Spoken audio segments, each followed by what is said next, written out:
You have met a terrible, terrible demise. But, I don't feel too bad about it. After all, if it weren't from me, it would have just been from someone else, you know? I guess what I'm trying to say is life goes on. Well, for everyone else, life goes on, not for you. You're dead. But that's neither here nor there.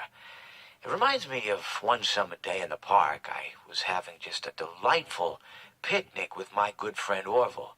And I said to him, Orville, I have a story. And he said to me, what's the significance of the story? And I said to him, Orville, not every story has to have significance, you know? Sometimes a story is just a story. If you try to read into every little thing and find meaning in everything anyone says, you'll just drive yourself crazy. I had a friend do it once. Wasn't pretty. We talked about it for years. And not only that, but you'll likely end up believing something you shouldn't believe and thinking something you shouldn't think, or assuming something you shouldn't assume, you know? Sometimes, I said, a story is just a story. So just be quiet for 1 second of your life and eat your sandwich, okay? Of course, it was only then I realized I'd made sandwiches, and poor Orville was having such difficulty eating it. Elephants have those clumsy hands, you know? Actually, I suppose that's the problem. They don't have hands at all, do they? They're all feet. And I couldn't imagine someone asking me to eat a sandwich with my feet. Now, if I recall correctly, there was a bakery nearby. I said to him, Orville, let me go get you some rye bread. Now, I'm unsure if elephants enjoy rye bread, but I assure you that Orville does. Now, this was on a Tuesday, which was good because rye bread was always fresh on Tuesday. They made sourdough bread on Monday and threw it out Wednesday, or rather, they sold it at a discount for people wanting to feed the ducks, and then probably at the end of the day, finally, they threw it all out. I don't recall. I do remember a man who would bring his son to the bakery every Wednesday and then go feed the ducks. He would buy all of the sourdough bread. Of course, you're not supposed to feed the ducks sourdough bread at all.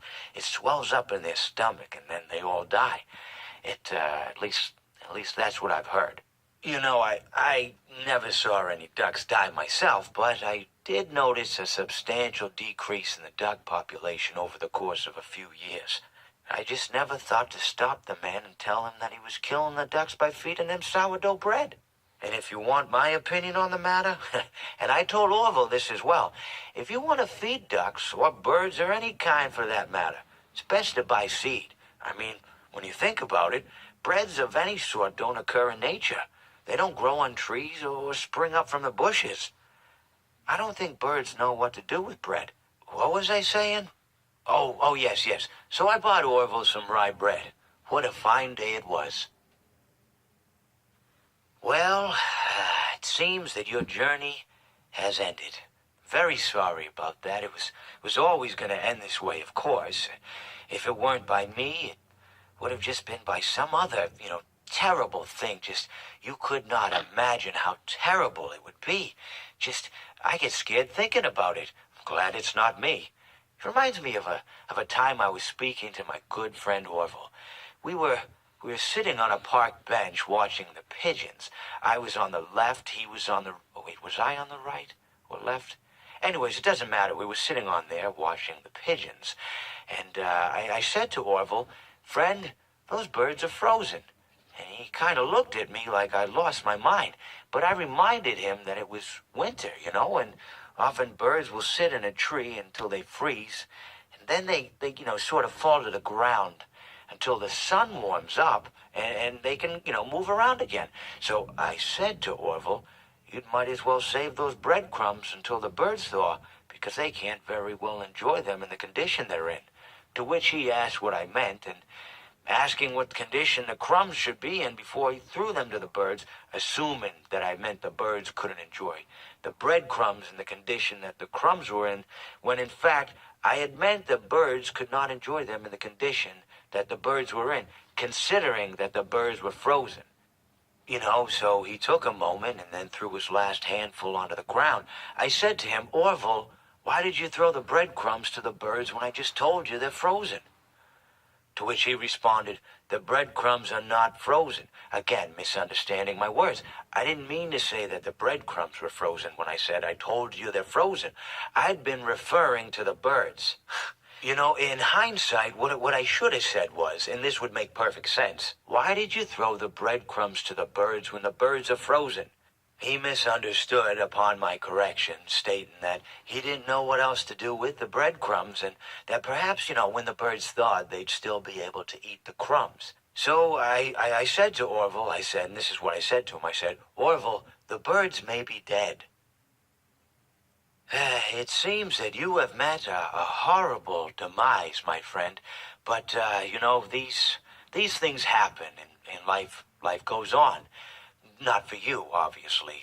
You're dead. But it reminds me of a time I was having a conversation with my friend Orville. We were, where were we? I think we were by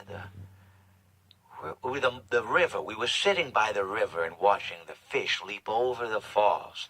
And I said to Orville, sometimes I feel like a fish leaping over and over again, always trying to get somewhere, though I don't know where, only to find myself in the jaws of a beast. He, of course, looked at me, surprised, Have you been in the jaws of a beast, friend? To which I said, no, of course not, Orville.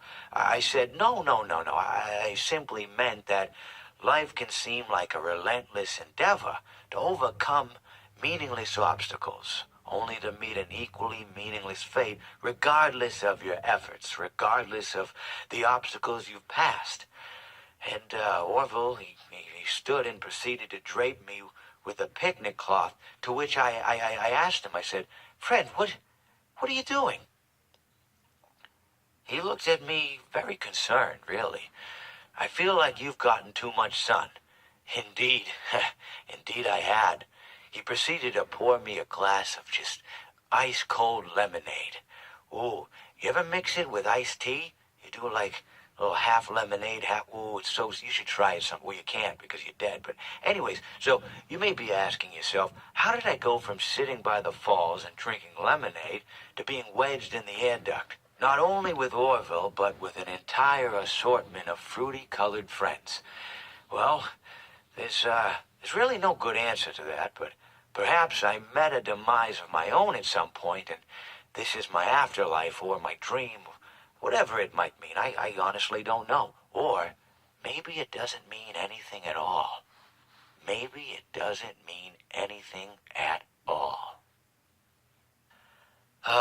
It seems that you have met your end. What a pity. I don't feel too bad about it, though. After all, if it weren't me, it would have just been one of the others, I guess. I'm honestly just glad to be out of those air ducts. It's not easy for a hippopotamus to fit up there, and not easy to get down either. Not as young as I used to be, as you can see. I used to be able to do all the sorts of things. You're young, you're vibrant, you have that sort of pep in your step. It reminds me of a conversation I was having with one of my good friends, Orville. We were having a nice picnic one day. I believe it was summer. No, perhaps it was it the fall? Yes. It was the fall because the leaves had turned already. But I said to Orville, I says, Orville, I have a story to tell you. And Orville looked at me, kind of odd and said, well, what's it about? I said to him, not every story has to be about something, Orville. Sometimes a person just wants to talk. Why does everything have to be a story? I said to him. He just looked at me and he said, well, you said you had a story. And, he was quite right. I did, in fact. I told him I had a story. I suppose if a person just wants to talk, then it's best to not announce that you're telling a story. Telling a story does come with its own pressures and expectations, I suppose. After all, if you're just talking to a friend, then there's no more expectations than if you were talking into the wind. Words by themselves aren't expected to carry, aren't expected to stick. But if you announce you're telling a story, well then There'd better be a point to it all, you know? No one wants to sit and listen to someone ramble on and on and on with absolutely no end in sight. So, it's good to be mindful that when you tell someone that you're about to tell a story, that you have something to say. Telling someone that you're going to tell them a story is tantamount to asking them to stop what they're doing and pay attention. You're basically saying, hey, buddy, stop everything. Stop what you're thinking. I have a solution to everything. And, well, I didn't really have any story to tell. In hindsight, I probably just misspoke when I said that I had a story. I think it would have just been better to tell Orville that I wanted to tell him something rather than tell him that I had a story. But, even then, it might have put too much importance on the whole thing. Either way, it was quite a nice day. I remember that we were drinking tea.